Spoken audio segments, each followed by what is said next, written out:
ஹாய்ங்க. எல்லாரும் எப்படி இருக்கீங்க? நாங்க ரொம்பவுமே நல்லாருக்கோம். எனக்கு தெரிஞ்சு ஒரு நாள் கதை போட்டதுக்கப்புறம், அடுத்த நாள் உடனே போடுற கதை இதுவா தான் இருக்கும்னு நெனைக்கிறேன். கதைய புடிச்சிருந்தா மறக்காம ஒரு கமெண்ட், அட்லீஸ்ட் ஒரு ஹார்ட்டாவது குடுங்க. அப்பதான் எனக்கு அடுத்தடுத்து கதை சொல்றக்கு ஒரு எனர்ஜியா இருக்கிற மாதிரி இருக்கும். இன்னைக்கு கதை. மேலோட்டமா ஒரு விஷயத்த பார்க்கலாம். அவள் சந்தோஷமாக வாழ வேண்டும் என்பதற்காக அவன் தனது வாழ்க்கையையே மறைந்தான். ஆனால் உண்மை தெரிந்த நாளில் அவன் காலடியில் விழுந்து கதறி அழுதாள். ஸோ இந்த டாப்பிக்கை வச்சு இந்த கதை எப்படி போகுது, என்ன நடக்குது அப்படிங்கிறத நம்ம பார்க்கலாம். ஒரு அழகான கிராமத்தில் முரளி மற்றும் கீதா என்ற தம்பதியினர் வாழ்ந்து வந்தார்கள். திருமணமாகி 10 வருடங்கள் ஆகியிருந்தாலும் அவர்களுக்கு அன்பு மட்டும் நாளுக்கு நாள் அதிகமாகிக் கொண்டே இருந்தது. முரளி ஒரு சிறிய மரப்பொருள் கடை நடத்தி வந்தார். அதிக வருமானம் இல்லை. ஆனால் கீதாவுக்கு எந்த குறையும் வரக்கூடாது என்பதில் மிகவும் கவனமாக இருந்தார். கீதா எதையாவது ஆசையாக பார்த்தால், இப்போ வேண்டாம், அடுத்த மாதம் வாங்கித் தருகிறேன் என்று சொல்லுவார். கீதா சிரித்தபடி, நீங்க எப்போதுமே அடுத்த மாதம்னு சொல்றீங்க என்று கிண்டல் செய்வாள். முரளியும் சிரித்துவிட்டார். அவர்களுக்கு ஒரு பெரிய ஆசை இருந்தது. ஒரு சொந்த வீடு கட்ட வேண்டும். அதற்காக இருவரும் பல வருடங்களாக பணம் சேமித்து வந்தார்கள். ஒரு நாள் கீதா, நம்ம வீட்டை எப்போ கட்டப் போறோம் என்று கேட்டாள். முரளி அவளது கையை பிடித்து, இன்னும் கொஞ்ச நாள் பொறுத்துக்கோ, இந்த வருடத்துக்குள்ள நாம வீடு கட்டிடலாம் என்றார். கீதா மகிழ்ச்சியடைந்தாள். ஆனால் அவளுக்கு தெரியாது ஒரு விஷயம் இருந்தது. முரளிக்கு சில மாதங்களாக உடல்நிலை சரியில்லாமல் இருந்தது. அடிக்கடி தலை சுற்றல், மார்பு வலி, சோர்வு. ஆனால் அவர் அதை மனைவியிடம் சொல்லாம விட்டுவிட்டார். ஒரு நாள் கடையில் வேலை செய்து கொண்டிருந்த போது அவர் திடீரென மயங்கி விழுந்தார். அவரை மருத்துவமனைக்கு அழைத்துச் சென்றார்கள். மருத்துவர் சில பரிசோதனைகளை செய்துவிட்டு, உங்களுக்கு உடனடியாக சிகிச்சை தேவை என்றார். முரளி அமைதியாக கேட்டார், டாக்டர், நான் எவ்வளவு நாள் சிகிச்சை எடுக்க வேண்டும்? மருத்துவர் பதில் சொல்லாமல் அமைதியாக இருந்தார். அந்த அமைதி முரளிக்கு எல்லாவற்றையும் புரிய வைத்தது. அவர் வீட்டிற்கு வந்தார். ஆனால் கீதாவிடம் எதுவும் சொல்லவில்லை. அன்று இரவு கீதா தூங்கிக் கொண்டிருந்தாள். முரளி அவளை நீண்ட நேரம் பார்த்திருந்தார். அவரது கண்களில் கண்ணீர். மெதுவாக அவளது நெற்றியில் முத்தமிட்டார்.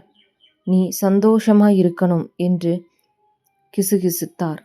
அடுத்த நாள் அவர் ஒரு பெரிய முடிவு எடுத்தார். பல வருடங்களாக சேமித்து வைத்திருந்த வீட்டு பணத்தை தனது சிகிச்சைக்காக செலவு செய்யாமல் கீதாவின் பெயரில் வங்கி கணக்கில் வைத்தார். மேலும் அவர்களுடைய பழைய வீட்டை அவளுடைய பெயருக்கு மாற்றினார். கீதாவுக்கு எதுவும் தெரியவில்லை. சில நாட்கள் கழித்து முரளியின் உடல்நிலை மிகவும் மோசமடைந்தது. கீதா பதறிப்போனாள். என்னாச்சு உங்களுக்கு என்று கேட்டாள். முரளி சிரித்தபடி, ஒன்றுமில்லை, கொஞ்சம் சோர்வு என்றார். ஆனால் அந்த இரவு அவர் கீதாவின் கையை பிடித்துக்கொண்டு, நான் உனக்கு ஒரு விஷயம் சொல்லணும் என்றார். கீதா பதற்றமாக, என்ன என்று கேட்டாள். முரளி மெதுவாக, நான் உனக்காக ஒரு வீடு வாங்கி வைத்திருக்கிறேன். கீதா அதிர்ச்சியடைந்தாள்.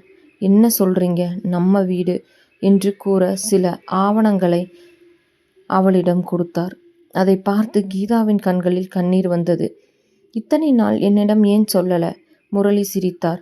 நீ சந்தோஷப்படணும்னு நினைச்சேன். அப்போது அவருக்கு திடீரென மூச்சு திணறல் ஏற்பட்டது. கீதா கதறி அழுதாள். முரளி அவரை மருத்துவமனைக்கு அழைத்து சென்றார். மருத்துவர்கள் போராடினார்கள். ஆனால் முரளியின் நிலை மிகவும் மோசமாக இருந்தது. கீதா மருத்துவமனை அறைக்கு வெளியே அழுது கொண்டிருந்தாள். சில மணி நேரத்திற்கு பிறகு மருத்துவர் வெளியே வந்தார். அவரது முகத்தை பார்த்தவுடன் கீதாவுக்கு எல்லாம் புரிந்துவிட்டது. இல்லை டாக்டர் என்று கதறினார். அவள் முரளியிடம் உடலருகே சென்றாள். அவரது கையை பிடித்து கொண்டாள். நீங்கள் என்னை விட்டுவிட்டு போயிட்டீங்களே என்று அழுதாள். அப்போது மருத்துவர் ஒரு சிறிய கவரை அவளிடம் கொடுத்தார்.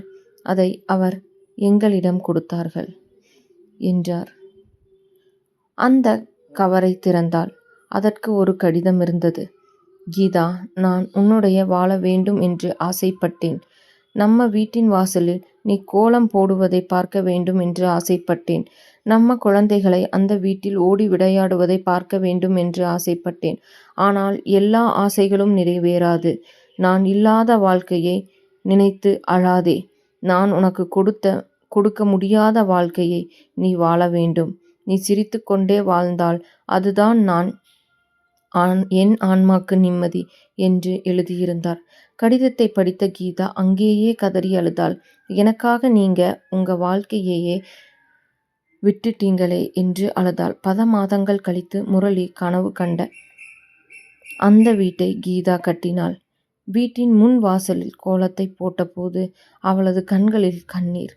அவள் வானத்தை பார்த்து, நீங்கள் சொன்ன மாதிரி நான் வாழ்கிறேன் முரளி என்றாள். அந்த வீட்டின் ஒரு அறையை ஏழை குழந்தைகள் படிக்க ஒரு சிறிய நூலகமாக மாற்றினாள். ஏனென்றால் முரளி எப்போதும் நம் வாழ்க்கையை நமக்காக மட்டும் இல்லை, நம்மால் முடிந்தவரை மற்றவர்களுக்கு உதவணும் என்று சொல்லுவார். அன்று முதல் கீதா முரளியின் நினைவுடன் வாழ்ந்தாள். அவள் ஒருபோதும் தனது கணவனை மறக்கவில்லை.